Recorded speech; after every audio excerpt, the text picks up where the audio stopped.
Assalamu alaikum wa rahmatullah, and good morning, fellow Gambians. This is your friend again, your brother, Aliu Dabo.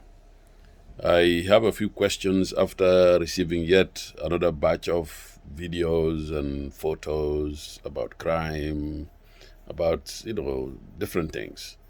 But one issue that stood out to me from yesterday to now, actually, to today, is the image of purported, I have no reason to doubt those images, and some video about the villagers of Omorto, which is a border village in the Gambia, basically chasing armed Senegalese soldiers outside of their village. There is a truck with logs or what they call timber sitting in that truck, and the voice is saying that the Senegalese military were pursuing that truck and they wanted to remove it from Gambian soil. Well, uh, my thing is, or my assumption is, maybe some wood loggers, poach some wood from Senegal and all that stuff. But I think the Senegalese soldiers should know better that when an alleged culprit or whatever is in another country, they need to follow proper protocol, proper international protocol, bilaterally to retrieve what they may think is Senegal or someone who is running away from crime or anything like that.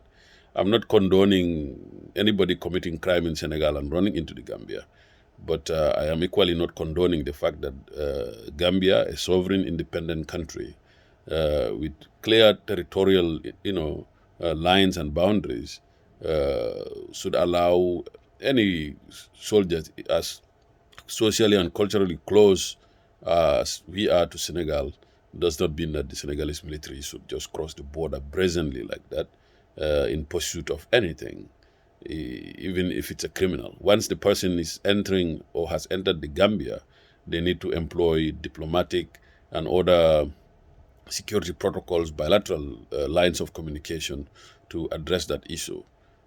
So I think our government should investigate this report, get to the bottom of it, and draw a marker on the ground that those things are not acceptable. I remember when I was going to high school, a similar situation happened around Jarasoma when some gendarmerie officers were, I think one of them, I remember by the name of Mane, was, severely beaten by, Senegalese military who were crossing from the other side of Senegal through Farafenni into Casamance area. And that nearly led to serious conflict between Gambia and Senegal because the gendarmerie colleagues of the beaten gendarmerie officers actually went out and then stopped two Senegalese officers who were also about to cross after the incident and kind of held them. I remember the Senegalese ambassador coming to Soma that evening, along with some senior Gambian government officials to address the issue. So everyone needs to be careful, at both sides, that there is a historical, cultural, social, and even blood affinities between Senegal and the Gambia. And therefore, no security personnel, no government personnel, through recklessness, through carelessness, through just stupidity, should jeopardize that long-standing relationship between these two countries. So I denounce the fact that Senegalese troops were on Gambian soil without, due protocol, without respect to, our borders and all that stuff, and basically terrifying the people of that village, causing some commotion and so on. And even there are reports that they actually opened fire. The Senegalese soldiers opened fire on Gambian soil. So I challenge the Minister of Interior, I challenge the Minister of Defense, I challenge the Commander-in-Chief, Adam Barrow, to, investigate this,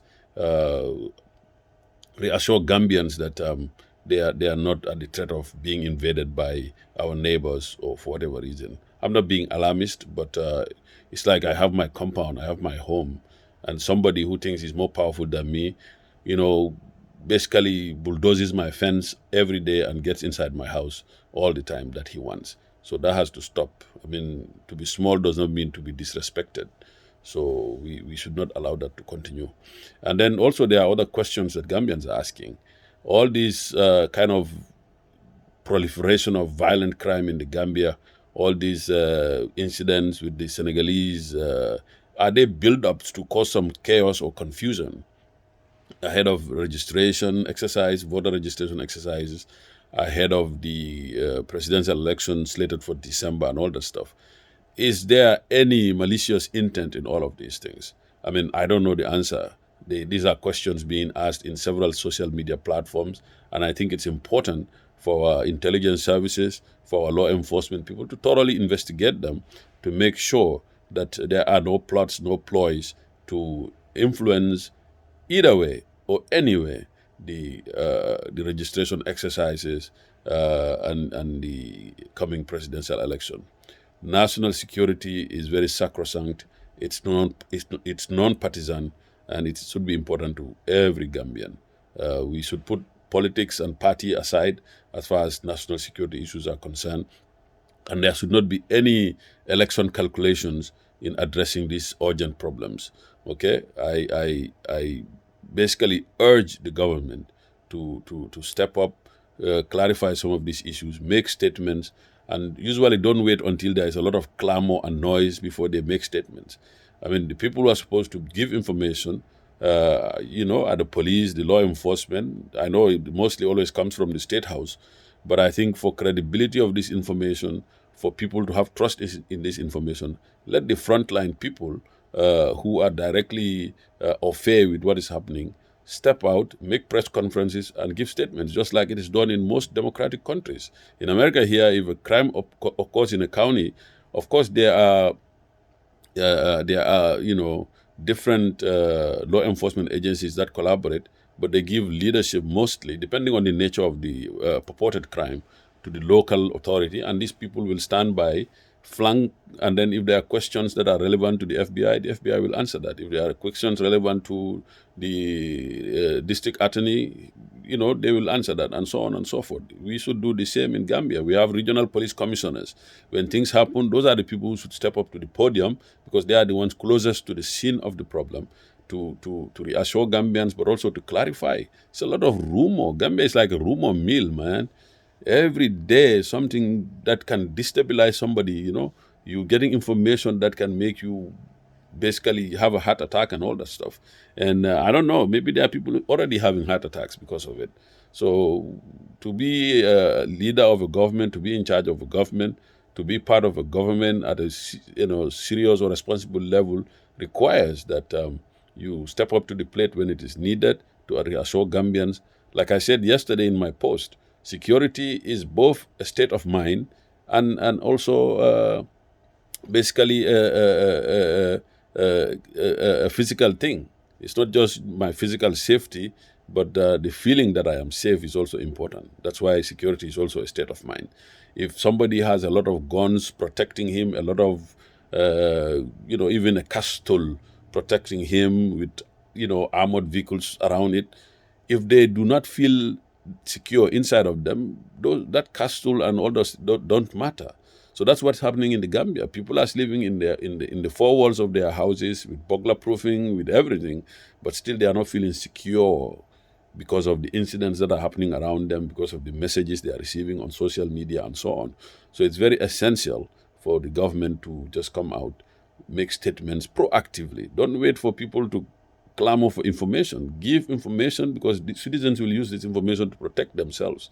The intelligence also should now be used effectively. If they have the capacity, they should be infiltrating these crime gangs and get information. And the police has its own intelligence, like the CID unit of the police. They do those things, and they usually in plain clothes. They can enter places unbeknown to a lot of people and then investigate some of these things. Come on, we can do better than this. I know Gambia is poor, we are poorly resourced, but we are intelligent people. So if you are a police officer, you are a law enforcement person, some of these things happening around, double up, man. Let's do something. Let's reassure our citizens. It's becoming crazy, man, every day. And let those citizens who are beating people up violently, abusing so-called thieves and so on, can you please stop? Report crime to the relevant authorities. Let them deal with it. Let us not cause confusion destroy the peace that we have in our country. And, it happens both ways, man. Let's do better than that, Gambians. You know, the government must step up, of course, but the citizens also have a role, and we better play that wisely. I know people are frustrated, people are angry that nothing is being done about crime, but is beating up, abusing somebody the way to solve it, because then you're making yourselves liable for prosecution for any other thing. Okay? Ibuka buoku sumunala, mandinkole wala fo. Ibuka buoku sumunala. Two wrongs does not make a right. Okay? So it's very important that, Gambians understand the how, the state works, and urge, their representatives and all the different people to step up and do their jobs, man. Minister of Interior, do your job. Minister of Defense, do your job. You guys need to do your jobs. You are paid by taxpayers. You're enjoying too much at the expense of every Gambian to be just sitting around doing nothing, man. Stop politicking. Just do your jobs. Law enforcement is not a political job. Let's save lives, man. Thank you. Juma Mubarak. May Allah bless all of us, bless our country. Like I said yesterday, this is always my headliner. We are all citizens. We are entitled to our opinions. What you just heard were my opinions. Okay? You are entitled to yours. You can share them here or elsewhere. Be respectful to other people. Wassalamu alaikum wa rahmatullahi wa barakatuh.